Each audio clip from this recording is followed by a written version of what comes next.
Hey, what's up, guys? I want to talk a little bit about Irish moss,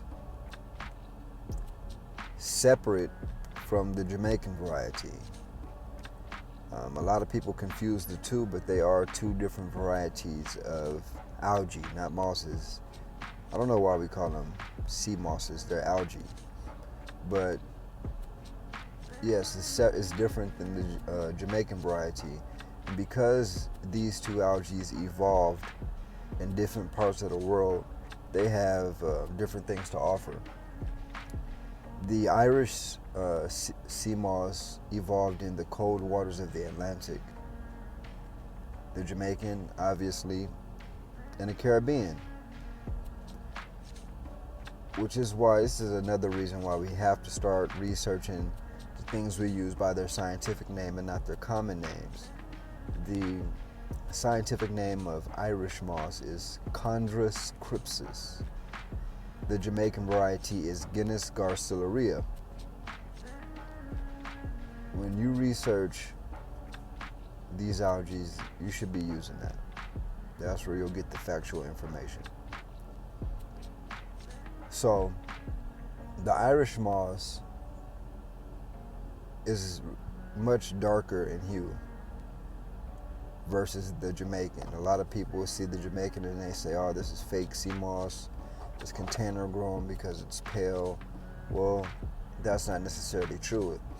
I mean, I get why people would say that, especially if you're used to using or you were first introduced to the Irish variety or some other red algae or the green algae. There are container grown sea mosses, and I'll do another video explaining how you can tell. Irish moss is darker in hue compared to the Jamaican, and it does not produce as much sea moss gel as the Jamaican variety, but as a whole organism, it's a lot more digestible. Your body can break it down, making the nutrients in it more bioavailable. With the Jamaican variety, you almost have to make the gel out of it. And this video isn't to say which one is better than the other, but I think if you're using these algae to treat or address specific ailments, you should know, because they have different things to offer, you should know which one is best to use for which time. And Irish moss contains a decent amount of iodine or iodine-containing compounds. What do I mean? So it doesn't just contain iodine. It contains iodine-containing compounds like thyroxine, diiodothyronine, and triiodothyronine. Once you consume these, they are considered thyroid hormone precursors. Your thyroid needs those. Your thyroid is a very important part of your endocrine system. It controls muscle function, digestive function, heart health, metabolism. Essentially, the thyroid controls how your body cells use food for energy. And without those three compounds I just named, thyroxine, diiodothyronine, and triiodothyronine, you'll be in bad shape, literally. Okay? And most sea mosses are have an impressive mineral profile. Again, because they evolved in different places, all oceans don't have the same amount of nutrients to offer. Because of this, you'll see a variance in minerals and amount of minerals in these algae. And Irish moss, compared to the Jamaican, and I'm just using the Jamaican right now because these are the two most commonly used algae or sea mosses. So compared to the Jamaican, the Irish moss has more potassium, magnesium, copper, manganese, and I'm thinking iron. Okay. Copper and manganese, it has a lot more than the Jamaican variety. But then again, the Jamaican variety, I'm pretty sure has more B vitamins and macronutrients. Irish moss, I would consider an ideal cell food. It is an electric organism. What do I mean? I don't mean in some esoteric or spiritual way. Irish moss, first because of the minerals: sodium, potassium, magnesium, calcium.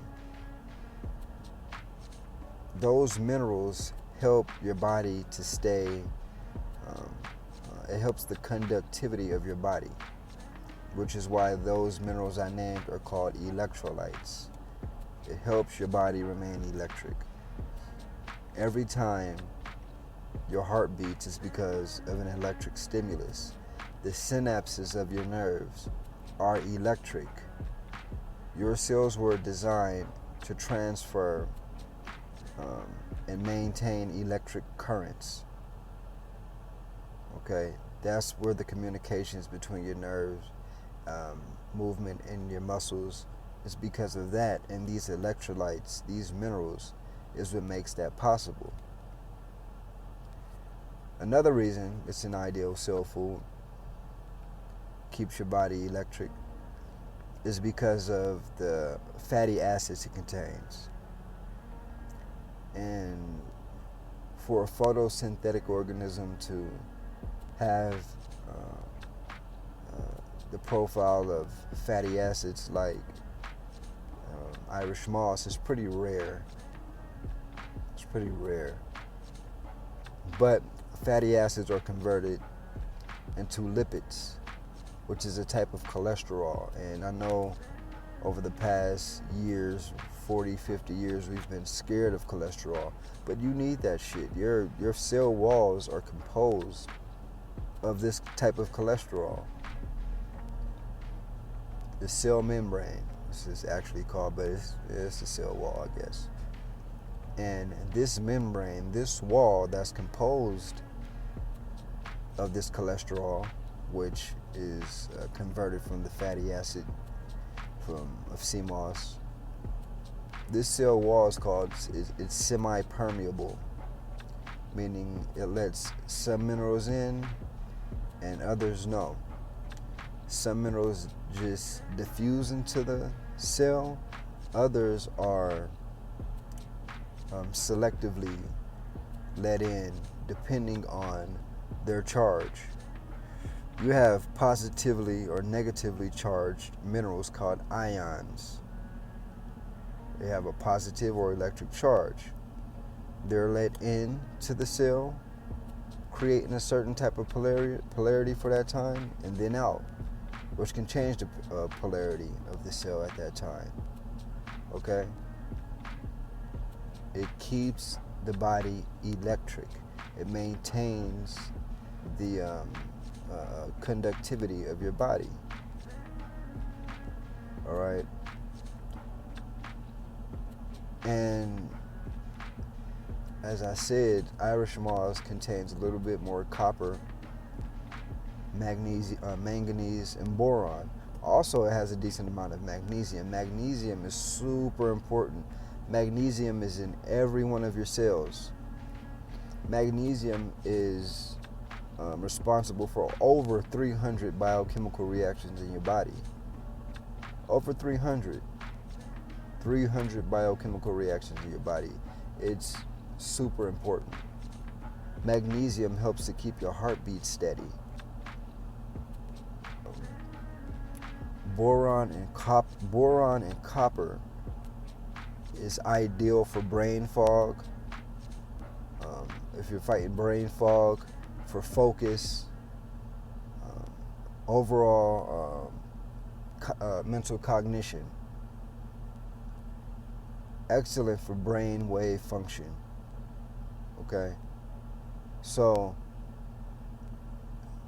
you guys need to start knowing what sea moss you have and what it has to offer you. Not to say which one is better than the other, because each one of them is better than the other for something.